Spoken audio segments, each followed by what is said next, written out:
Film का starting scene जमीन के ऊपर बादलों के व्यू से शुरू होता है और एक डेथ नरेटर मेल वॉइस आती है कि कोई भी हमेशा जिंदा नहीं रहता, खवा वो कितनी ही कोशिश क्यों ना कर ले। मेरी नसीहत ये है कि जब वक्त आता है तो पैनिक नहीं होना चाहिए। अब एक ट्रेन बर्फ के एरिया से गुजरती दिखाई देती है और इसमें मेन कैरेक्टर लीजल बैठी होती है। ये एरा नाजी जर्मनी के दौर वर्ल्ड वॉर 2 का होता है। लीजल अपने छोटे भाई की डेथ ट्रेन में देखती है जिसको एक जगह रुककर दफना दिया जाता है। अब 1938 का टाइम जर्मनी में दिखाया जाता है और एक गाड़ी स्नो फील्ड से गुजरती दिखती है जिसमें लीजल बैठी होती है। एक्चुअली वो अपने न्यू पेरेंट्स जो कि फोस्टर पेरेंट्स होते हैं उधर जा रही होती है, जिसमें से मामा का नाम रोजा और पापा का नाम हैंस होता है। वो अपने घर पहुंच जाती है। नेक्स्ट मॉर्निंग हैंस एक म्यूजिकल इंस्ट्रूमेंट बजा रहा होता है और लीजल को डाउनस्टेयर्स आने पर इसे गुड मॉर्निंग बोलता है। रोजा लीजल को कहती है कि तुम्हें मुझे मामा कहना है जबकि हैंस को पापा कहना है। थोड़ी देर में दरवाजा खटखटाता है कोई और एक बच्चा होता है जिसका नाम रूडी होता है जो बाद में लीजल का बेस्ट फ्रेंड बन जाता है। लीजल रूडी के साथ स्कूल जाती है। जब रूडी और लीजल स्कूल पहुंच जाते हैं और क्लासरूम में जाते हैं तो सब बच्चे खड़े होते हैं टीचर के सामने। टीचर लीजल से नाम पूछती है और उसको चौक देती है ताकि वो बोर्ड पर अपना नाम लिख सके। लीजल को लिखना और पढ़ना नहीं आता, इसलिए वो 3 क्रॉस लगा देती है बोर्ड पर जाकर, जहाँ से पता चलता है कि लीजल को लिखना नहीं आता। सब बच्चे हंसने लगते हैं लेकिन टीचर सबको साइलेंस बोलती है और लीजल को सीट पर जाने का कहती है। इसके बाद लीजल घर आ जाती है। इसकी मदर लीजल को अंदर ले जाती है। नाइट टाइम में इसका फादर हैंस गुड नाइट कहता है और लीजल के पास एक किताब देखता है। हैंस कहता है कि यह रियलिटी में तुम्हारी है। लीजल कहती है ये किताब हमेशा से मेरी है, ये मेरे भाई की है। फिर वो पूछता है तुम जानती हो कि इसमें क्या लिखा है, जिस पर लीजल नो कहती है क्योंकि इसे पढ़ना नहीं आता। हैंस कहता है कि मैं अच्छा रीडर नहीं हूँ। फिर भी शुरू करते हैं। फिर वो किताब पढ़ते हैं। नेक्स्ट मॉर्निंग लीजल स्कूल में सब बच्चों के साथ यूनिफॉर्म पहने एक सॉन्ग सिंग कर रही होती है जिसमें जर्मनी के लोगों की बात होती है। इसी दौरान नवंबर 1938 का टाइम दिखाया जाता है जहां मार्केट में आर्मी शीशों को तोड़ रहे होते हैं और लोगों पर बिटर वायलेंस दिखा रहे होते हैं। हर जगह स्ट्रीट में पेजेस बिखरे होते हैं। अब एक जगह के और एक घर का दरवाजा कोई खटखटाता है और एक नया किरदार इंट्रोड्यूस होता है जिसका नाम मैक्स होता है। वो ज्यू होता है यानी यहूदी होता है। वहाँ से वो सोल्जर से बचकर निकल जाता है। फिर दोबारा लीजल का घर दिखाया जाता है जहाँ लीजल का फादर हैंस इसको रीड करना सिखा रहा होता है और ये भी कहता है कि अगर मैं मर गया तो मुझे यकीन दिलाओ कि वो मुझे सही दफनाएंगे और मुझसे प्रॉमिस करो। फिर हैंस इससे बुक ले लेता है और कहता है कि मेरे साथ आओ, तुम्हारे लिए एक सरप्राइज है। वो लीजल को बेसमेंट में ले जाता है जहाँ दीवारों पर अल्फाबेट्स और वर्ड्स लिखे होते हैं। वो बताता है कि ये डिक्शनरी है और उसको चौक देता है और उसको कहता है कि तुम इन अल्फाज को यहाँ लिख सकती हो। लीजल बहुत खुश हो जाती है क्योंकि इसे पढ़ने लिखने का शौक होता है। लीजल थैंक यू पापा बोलती है। इसके बाद दरवाजा कोई खटखटाता है और हैंस को घर लेने आता है। लीजल को हैंस आवाज देता है कि जल्दी आओ वरना हम परेड मिस कर देंगे। नाइट टाइम होता है। सब लोग, पूरे टाउन के लोग एक जगह जमा हो जाते हैं जहां एक आर्मी ऑफिसर स्पीच कर रहा होता है। वो कहता है कि नेशनल सोशलिस्ट रेवोल्यूशन के दौरान हमारी नेशन कम नहीं होनी चाहिए। हमारा डिटर्मिनेशन अपने आप को मोरली और इंटेलेक्चुअली साफ करना है। एजुकेशन, थिएटर, फिल्म्स, लिटरेचर और प्रेस, ये सब सपोर्टिंग पिलर्स हैं जो कि हमारी नेशन की शख्सियत को एक अलग शेप दे सकते हैं। यही वजह है कि आज रात हम सब इकट्ठे हुए हैं ताकि हम अपने आप को इंटेलेक्चुअल डर्ट से आजाद कर सकें। फिर वो दरमियान में बुक्स के ढेर को आग लगा देते हैं और वो कहता है कि हमें इलनेस को जड़ से उखाड़ना है जिसने जर्मनी को इन्फेक्टेड किया हुआ है पिछले 20 सालों से। हम अपने दुश्मनों से फाइट करेंगे अगर जंग होती है और हम अपने फ्यूचर के लिए खड़े होंगे जब तक हमें आखिरी फतह न मिल जाए। इस तरह की वार हमारे एनिमीज को खत्म कर देगी। लीजल सब गौर से सुन रही होती है और सारे लोग साथ में आवाज लगा रहे होते हैं। ऑफिसर ये भी कहता है कि ये कम्युनिस्ट और यहूदियों को हम खत्म कर देंगे। फिर वो आवाज लगाता है ग्रेट जर्मन अडोल्फ हिटलर। फिर सब लोग एक हाथ सीधा कर कर एक सॉन्ग सिंग करने लग जाते हैं। थोड़ी देर में सब वहाँ से चले जाते हैं। लीजल वहाँ जाती है जहाँ बुक्स चल रही होती हैं और वहाँ जमीन पर गिरी एक बुक उठाकर अपने कोट में छुपा लेती है। हैंस वहाँ आ जाता है और कहता है कि मैंने तुम्हें मुझसे चर्च में मिलने को कहा था। लीजल सॉरी पापा बोलती है। हर जगह बुक्स के पेजेस बिखरे होते हैं। फिर लीजल को कफ होने लगती है क्योंकि हल्की जली हुई बुक इसके कोट में होती है। हैंस को पता चल जाता है लेकिन वो कुछ नहीं कहता, बस ये कहता है कि हम इसको सीक्रेट रखेंगे और इसको दूसरी किताबों की तरह बेसमेंट में जाकर रीड करेंगे। लीजल बहुत खुश हो जाती है और पूछती है कि क्या मेरी रियल मामा कम्युनिस्ट थी? क्या हिटलर ने मेरी मामा को मुझसे दूर कर दिया है? और फिर कहती है मुझे नफरत है हिटलर से। हैंस कहता है ये किसी के सामने नहीं कहना। घर आकर लीजल उस किताब का नाम पढ़ती है, the invisible man by H.G. Wales.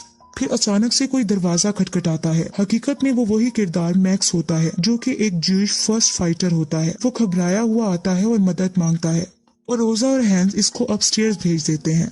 Hence लीजल को बताता है कि मैक्स का फादर वार में इसके सामने मरा था और इसके फादर ने मेरे लिए अपनी जिंदगी दी थी और मैं इसकी फैमिली का एहसानमंद हूँ।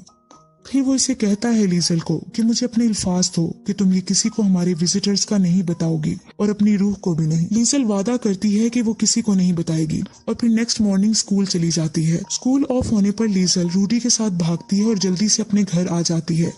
फिर रात को जब ज्यूइश मैक्स सोया होता है तो इसके हाथ में एक बुक होती है। वो इसके हाथों से बुक लेने लगती है कि मैक्स की आंख खुल जाती है और वो कहता है कि तुम क्यूरियस गर्ल हो। वो बुक किसे वापस कर देती है और पूछती है ये किताब किसके बारे में है। तो मैक्स कहता है ये हिटलर के बारे में है। फिर लीजल पूछती है क्या तुम हिटलर से छुप रहे हो, क्या तुम कम्युनिस्ट हो, क्या इन्होंने तुम्हारी माँ को ले लिया है। इस पर मैक्स कहता है कि नहीं, मैं यहूदी हूँ। नेक्स्ट मॉर्निंग रोजा लीजल के पास आती है और कहती है कि तुम्हारे लिए एक काम है। उसको लॉन्ड्री के कुछ कपड़े देती है और एक घर जाने का बोलती है। कुछ ही देर में वो रूडी के साथ उस घर में पहुंच जाती है जहां एक ओल्ड लेडी इल्सा होती है जो कि इसको अंदर बुला लेती है और इसको अपनी लाइब्रेरी में ले जाती है क्योंकि शायद वो जान जाती है कि लीजल को लिखने पढ़ने का शौक है। लीजल वहां जाकर बहुत खुश होती है और बुक्स को टच करती है। फिर एक बुक द ड्रीम करियर उठाती है।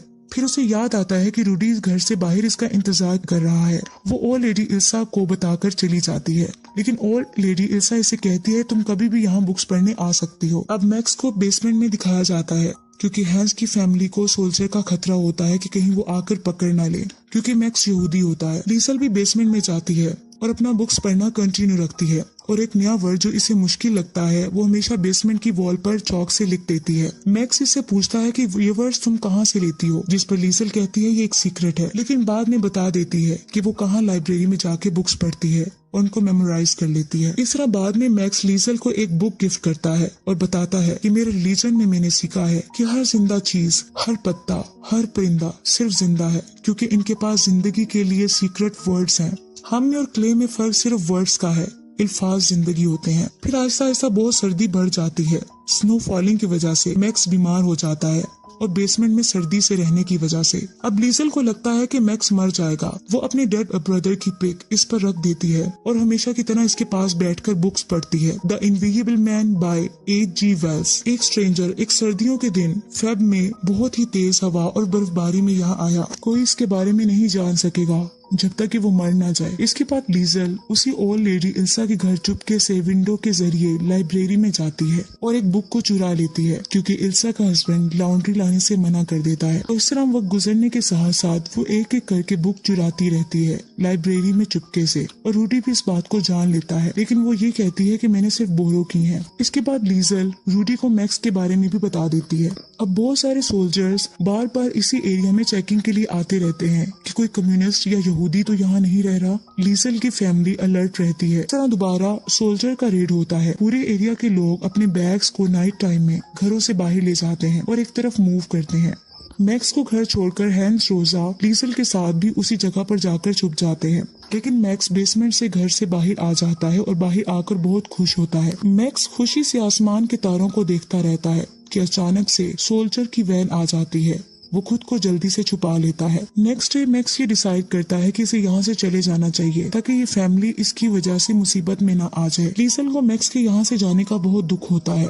मैक्स रात के अंधेरे में निकल जाता है। लीजल बहुत रोती है और हैंस और रोजा भी परेशान हो जाते हैं। फिर नेक्स्ट डे पता चलता है कि लीजल का बेस्ट फ्रेंड रूडी इसको एलीट ट्रेनिंग के लिए सिलेक्ट कर लिया गया है जो वो समर में स्टार्ट करेगा। हैंस को भी इसी दौरान एक पोस्ट आती है कि आर्मी के लिए सिलेक्ट कर लिया गया है। लीजल कहती है कि हर कोई जा रहा है, इवन के रूडी भी। हैंस कहता है कि अपनी मामा रोजा का ख्याल रखना क्योंकि वो स्ट्रॉन्ग नहीं है जितनी वो दिखती है। इस तरह हैंस भी चला जाता है।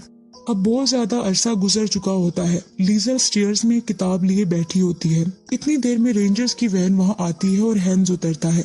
लीजल इसे देखकर खुश हो जाती है और पापा कहती है कि आप घर वापस आ गए हैं। हैंस अपने घर में बैठा लीजल से बात करता है लीजल कहती है कि मैं मैक्स के बारे में सोच रही थी, हैरान होते हुए कि वो कहाँ है। हैंस कहता है मैं भी। इस तरह वॉर दोबारा शुरू हो जाती है क्योंकि वॉर डेज होते हैं। नेक्स्ट डे सब कुछ मिट चुका होता है, घर टूट चुके होते हैं, डेड बॉडीज हर जगह बिखरी होती हैं, बिल्कुल सब खत्म हो जाता है। सोल्जर एक जगह के नीचे से एक जिंदा लड़की को निकालते हैं। वो लीजल होती है। लीजल बच जाती है और जख्मी होती है।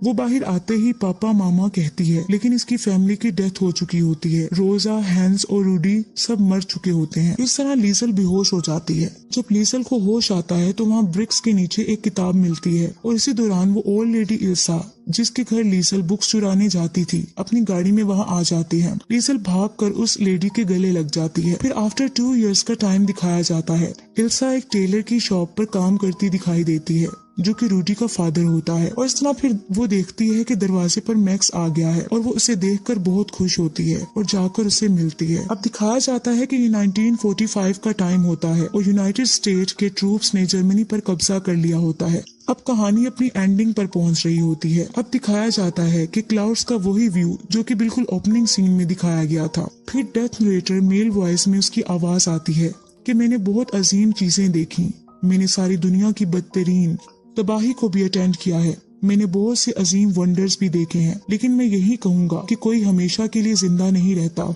अब मैं आखिरकार लीजल के पास आया। मैंने खुद गर्जी वाली खुशी महसूस की क्योंकि इस 90 इयर्स में वो बहुत समझदार जिंदगी गुजार चुकी थी। इसकी कहानियों ने बहुत सी रूहों को छू लिया। मैक्स की दोस्ती इतनी लंबी रही जितनी की लीजल की। लीजल की आखिरी सोचों में इसने बहुत सारी जिंदगियों को देखा जो इसके साथ मिल गई थी, जैसा कि उसके 3 बच्चे और उसका ग्रैंड चिल्ड्रन, और इस तरह हैन, रोजा और रूडी भी।